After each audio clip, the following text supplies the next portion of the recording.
Today on Pirate Vibes, we're joined by Sam Federman of Bracket Bubbles and Bid Stealers podcast and a writer at Mid Major Madness. We're diving deep into Bud Clark. Sam followed him pretty intently at MAAC.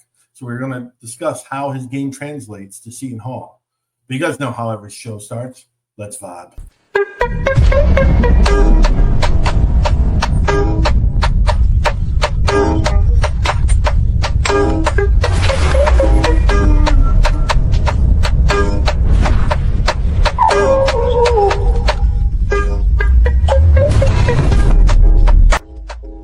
Welcome to the latest and greatest episode of Pirate Vibes on the Big East Energy Network. We're brought to you by Asabasa Spice. First order, go to asabasaspice.com. Use the code BIGENERGY15 for 15% off your first order. We got a big guest here today. We got Sam Federman from where do you want me to list your accolades or what? Mid-Major Madness and Brackets, Bubbles, and Bid Stealers. I kept writing down your podcast and I was like, man, that's tongue twister. Yeah, I came up with it like 5 years ago, and I really should have changed it before I really committed to it. It's all right. And, of course, I'm joined by Patrick Madden of the Big East blog. Patrick, how are you? I'm ready to go, boys. So me and Patrick have been kind of doing this for a couple months now, and we've been searching for a Bud Clark expert. Well, when you type in Bud Clark on Twitter, one of the most frequent people that put out messages about Bud Clark is Sam Federman. Sam, I got to start this off. As a Seton Hall guy, we have Bud Clark and you don't. Should we be saying that to the other Big East schools? Yeah, I mean, that's definitely something you can say. Like, nobody else in the Big East has Bud Clark. Now, that's a line that originated from his high school team. They started saying it. His coach kind of started saying it to him, and it was kind of like, here, Bud, just go. We're gonna win this game because we have Bud Clark and you don't. And he was one of the best players in Philadelphia in high school, and he could take over games defensively with his ability to guard people and steal the ball. They would just tell him basically go take. Like if he got to halftime with 0 or 1 fouls, his coach would just tell him to go, and he would get like 4 or 5 steals. He would just take the ball. And then he could score really at will with his mid-range game. One of the best mid-range scorers in college basketball. But yeah, I mean, I don't know how many games Seton Hall is going to win because they have Bud Clark and the opponents don't. I think that I think that he's definitely a player that can elevate a team, especially a team that's not going to have a ton of scoring options like Seton Hall. Clark is a guy that's going to be able to get a bucket when Seton Hall needs one. So that's, I think, kind of the main thing you're looking at with Bud Clark at Seton Hall. I'm watching some of his MAAC film, which I did this afternoon. And, they show the clips of him obviously being able to hit those mid-range jumpers. They showed him hitting a couple of threes. They showed him attacking the basket. But the other thing they showed him, and it's because he's got his 6 assists a game, is he elevates the players on the court. So maybe because you've seen him a bunch in person and probably a bunch on television and more than most of the people listening to this podcast this evening, tell me about what he does, how he elevated the level for everyone else around him on the MAAC.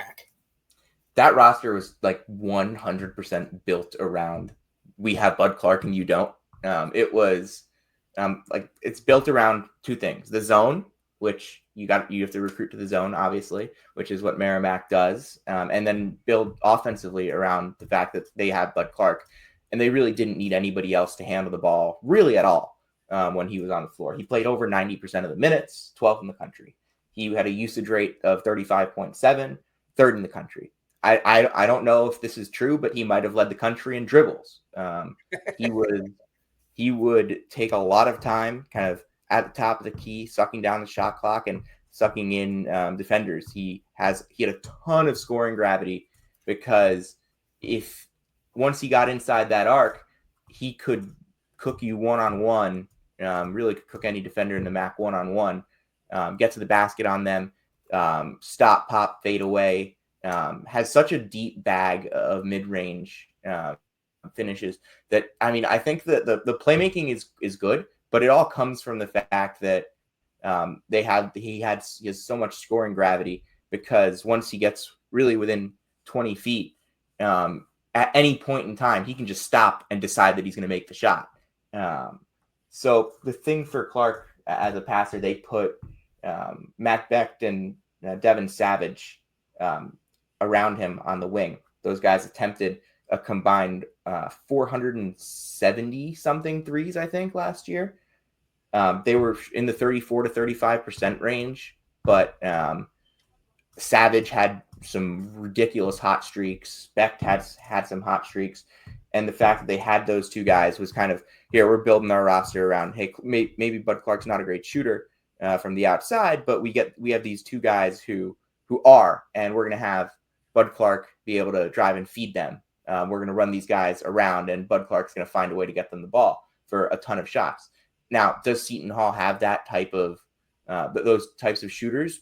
I don't think so. I don't think Seton Hall did the type of job building around Bud Clark that MAAC did, and I also just don't think you can really do the exact same thing at Seton Hall's budget level, because shooters at the that are also high major level defenders cost a lot. And I think that was key. He also had really nice chemistry with Brian Atumnu as a pick and roll guy. They threw some lobs as well. But for Bud, the playmaking, it's there. Like it's good playmaking, but I think it stems from the scoring ability. He's just a guy that you give him the ball, he's just going to find a way.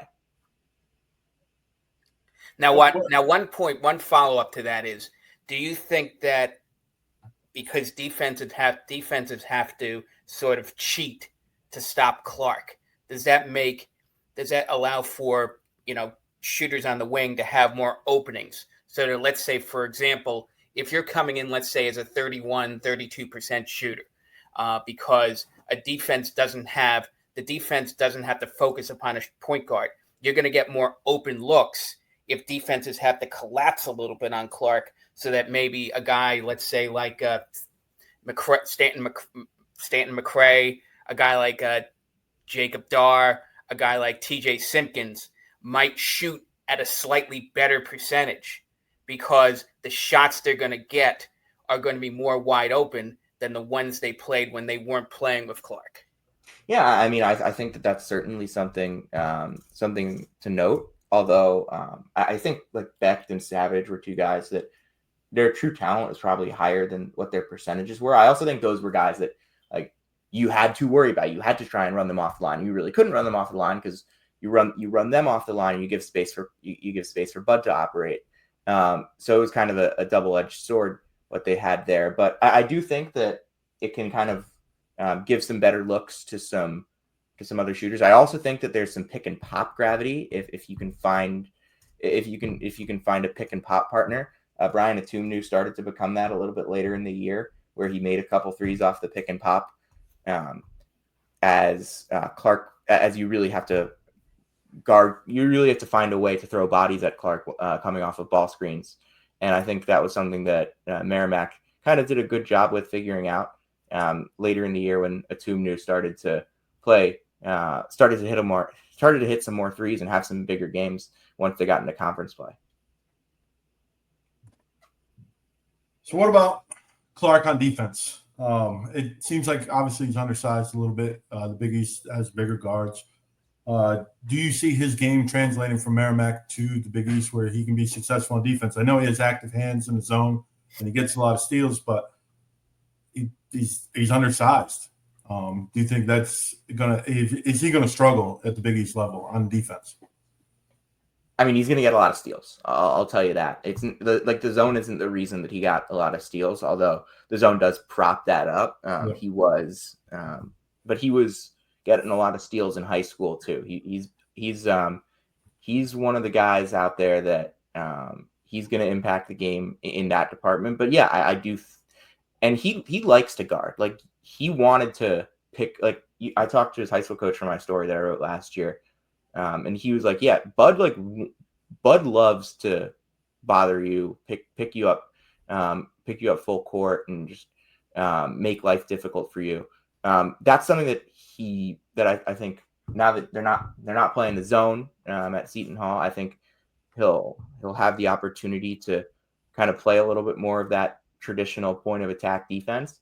I definitely would say I'm a little concerned about him being undersized. It's not the MAAC where you can kind of get away with it a little bit more. The Big East has been a league that's been dominated by bigger guards the last couple of years. You look at the teams that have won the Big East over the last few years, they have big guards. Newton, you have Kadari Richmond, and a lot of Big East teams are kind of trying to go that route and get some big guards in the building. So yeah, I think that could pose some challenges for Bud, but I also think that it makes it could make him, because some of the bigger guards that you bring in aren't always as good of ball handlers as some of the smaller guards, and I think that could work to Clark's advantage in the steal department. Although, again, if you don't get the steal, then the possession I'm a little more concerned about the possessions than I would have been in the MAAC having him play point of attack defense. So I think at the end of the day, I don't think he'll be. I don't know if he's going to be like a big positive, a small positive, a neutral on defense. I don't think he'll be a big time negative because the steals will pay back for a lot. And then Shaheen Holloway has also talked a couple of times about wanting to finally play pressure defense, pick up full court, run some more traps. He wasn't able to implement that as much as he did the last year or even his first couple of years because he didn't go very deep and he had to deal with a lot of injuries. So if he can keep more of the guys he's got healthy, he may focus on more pressure defenses, which might play more to Clark's strengths than if you're playing a traditional, let's say, man-to-man, where a bigger guard, let's say a guy like Silas DeMary of Connecticut or maybe even Ian Jackson of St. John's can post them up if Pitino and Hurley choose to do that. Yeah, I agree.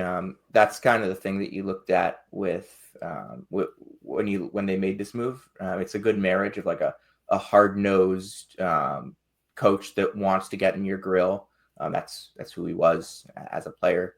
That's what they were at St. Peter's, just a team that was really tough and they wanted to really get in you. And I think that's something that Bud Clark is a good fit for, just a team that's going to play with some pressure. Now, I don't think that I don't know if the extent of the type of pressure they're going to play. I also think that Seton Hall kind of did a decent job getting some solid positional size with Simpkins next to him, and Staten McRae's he's not big, but he's got some good athleticism on him. So I do think that, like, in terms of fielding a defense, they did a fine job building around what they had, and it's definitely suited to play some pressure. And I think that's something Bud's going to really like to do, just based on what we know about him as a player.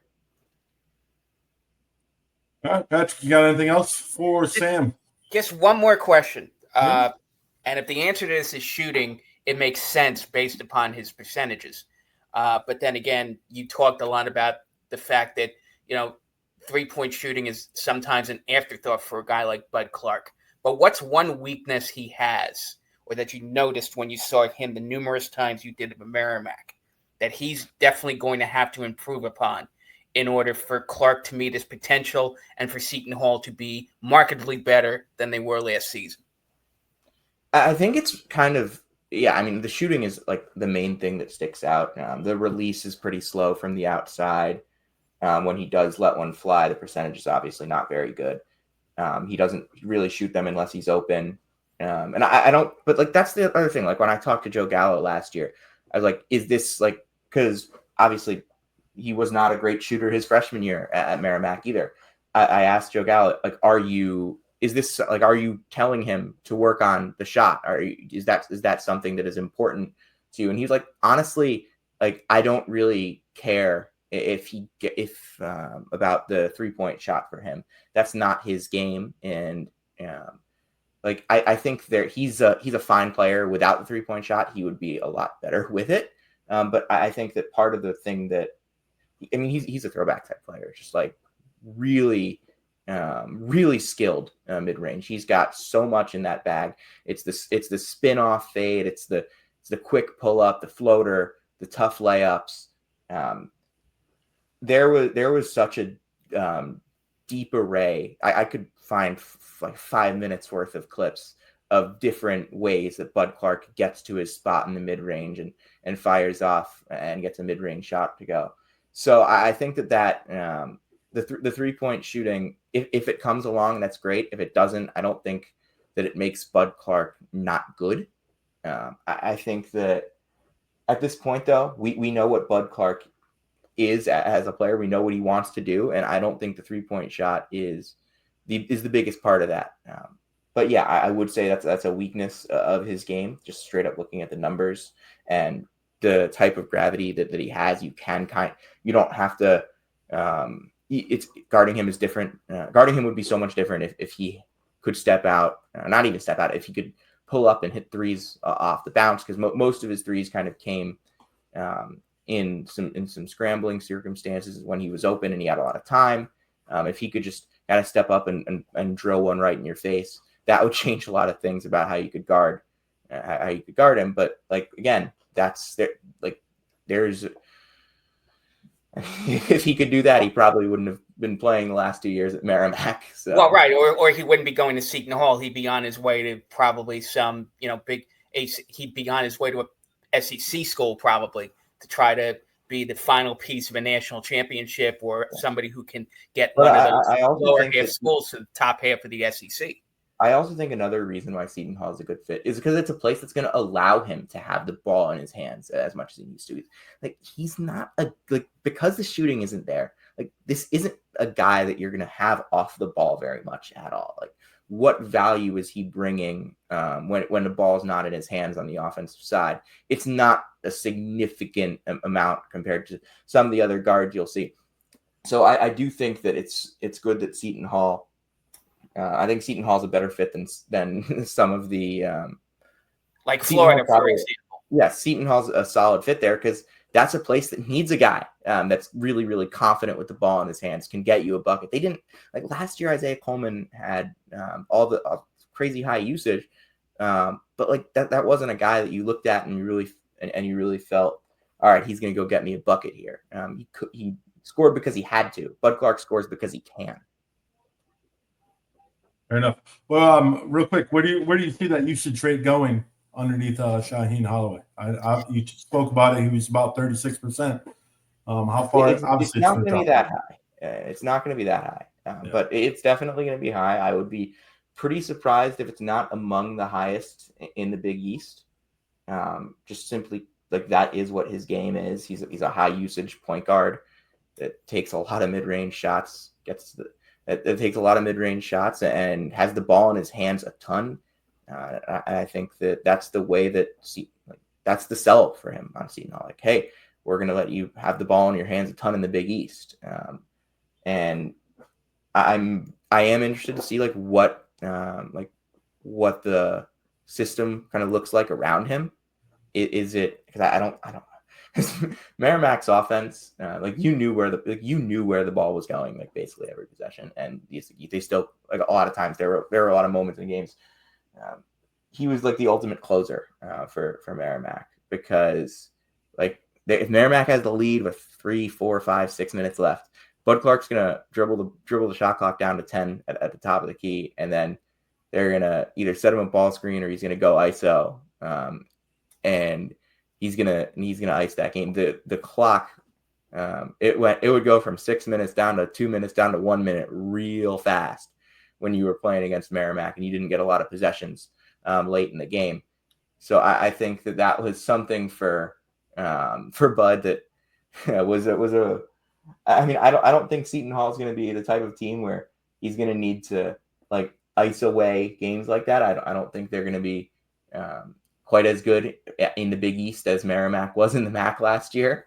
I think that probably goes without saying, but I think you do also here have a guy that was one of the clutchest players in the Northeast last year. I think I said the clutchest players in the Northeast last season were Xavier Lee, Bud Clark, and there was one other one that I don't remember exactly who I said. But those it wasn't were Jari Richmond, was it? No, it wasn't. But No. he did have a lot of clutch moments. So I would say Bud, a guy that you definitely trust, and with the game on the line. So grade A, obviously F on this transfer portal fit, not necessarily on Bud Clark, but the fit. I mean, I think that if they put some more shooting around him, I would say I like it better. I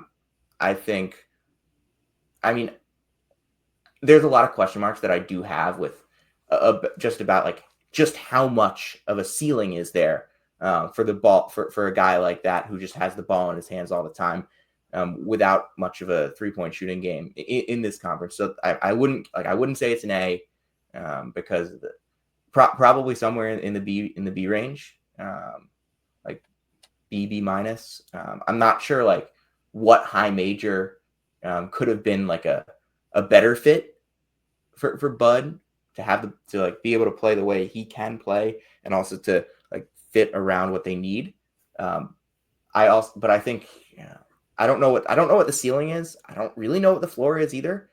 But I do think that like Bud Clark will win Seton Hall games. I'm not sure who those games will be against, but there will be games that Bud Clark wins for Seton Hall by being Bud Clark. He'll beat Connecticut by being beat Bud Clark. Well, I mean, everyone. Seton Hall always beats Connecticut. You can put me in a Seton Hall jersey, and I'll beat UConn at the Prudential Center. We'll end it there. Are they playing that game at Walsh this year? I'm not sure. No, we should, but it's not. maybe we don't know yet. No, that game's not it. That game's not. There's no way that game's at Walsh unless they switch dates with Central Connecticut. Then they can play UConn at Walsh and Central Connecticut at the Rock. But that's neither here nor there. All right, Sam. Thank you. Where can people find your podcast? And podcast is wherever you get your podcasts. Brackets, Bubbles, and Bid Stealers. I actually have to post the last few that we did on Tip Off Talk. We're doing a couple more this week, previews for a lot of different teams, and then we'll get back into the full episodes once the season comes closer. Brian gets to do a guest spot if Seton Hall ends up in the top half of the Big East, because you and your boy Jonathan Litzkin didn't put Seton Hall in the top 100 in the country. So you got to make that promise to him. I don't have Seton Hall in the top 100. That's correct. I know you don't. That's the point. If they end up in the top half of the Big East. I can't guarantee guest spots for that far in advance right now. All right. Stay true, stay blue, and bye bye. Ahoy there! Ahoy, me hearties!